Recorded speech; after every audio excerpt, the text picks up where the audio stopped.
There seems to be a vibe shift within the Democratic Party. I mean, even just in our conversation, you and I talked after the first presidential debate, and then now it's different. There was panic, there was discord, there was a sense of despair. It seemed like amongst Democrats when Joe Biden was running, and especially after that first debate. And now social media, the younger generation, Gen Z, is embracing Kamala Harris. Tim Walz, as of now, as of the past 24 hours, has really gotten a hero's welcome, at least on social media. So how do Democrats seem to keep up this enthusiasm that's been infused in their campaign all the way to November? Look, we've got to run like we're 10 points behind. And we've got to stay as unified as we possibly can. And we've got to keep talking about the future. What does the future look like? Why are the Democrats the better choice for the future? And I think trying to relitigate things in the past is what's going to end up hurting us, which is why if Republicans were smart, they would be making this entire campaign about, Joe Biden's gone, but he's not gone because she owns his record. It's their record together. And so we've got to try to continue with this forward flowing motion. And 3 months is a long time. I mean, think about where we were 3 months ago. So it's going to be really interesting to see. I think she's got the mainstream media wrapped around her finger right now. I think Tim Walz does too. I think that will probably sustain itself through the convention, pending any major blow up at the convention. And then after Labor Day, I think you're going to see sort of, when you shake a snow globe, everything goes to the bottom right after Labor Day. And then we're going to see what happens going into the election. So we'll see. There's no magic answer here.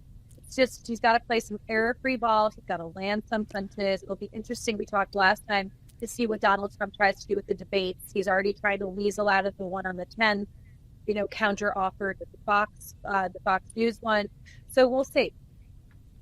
I know that before she ran in 2020, but she didn't make it to 2020. She dropped out in 2019.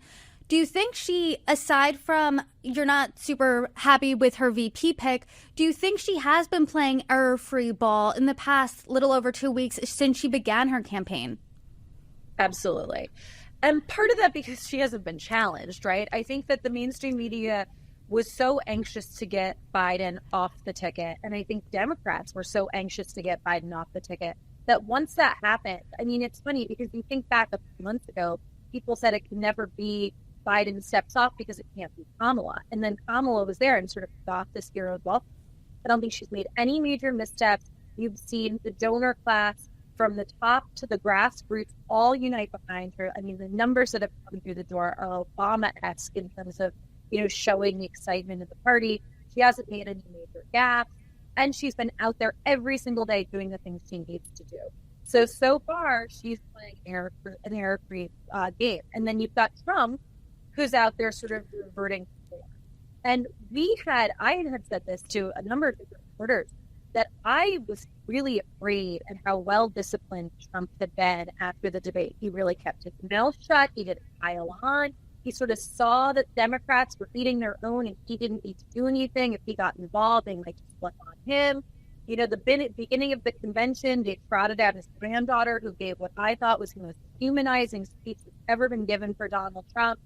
And then, boom, he gives a 93-minute-long rambling speech, and since that time has completely reverted to form.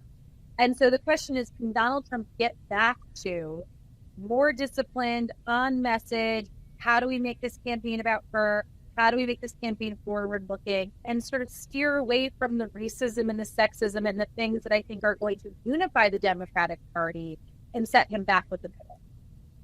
It's really just incredible how it feels like this election has flipped on its head now multiple times.